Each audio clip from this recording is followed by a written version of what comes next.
कहिलेकाहीँ मन यति धेरै रुन्छ कि आँखा पनि थाकेर चुप लाग्छन्।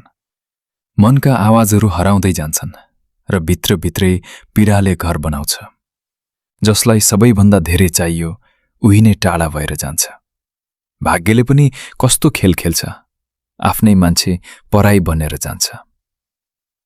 यादहरू मेटाउन खोज्दा झन गहिरिन्छन् र रातहरू झन लामो बन्दै जान्छन्।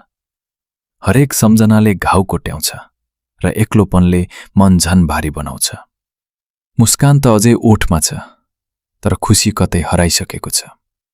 बाहिर हाँसेको देखिए पनि भित्रको संसार रोइरहेको छ।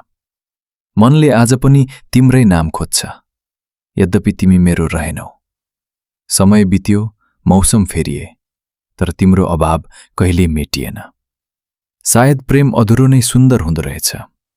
पूरा भएको भए कथा सकिन्थ्यो। अधुरा सपनाहरूको सहारामा आज पनि यो मन बाँच्न सिक्दैछ। आज पनि एक्लै बसेर सोच्छु, के साँच्चै तिमीले कहिले माया गरेका थियौ?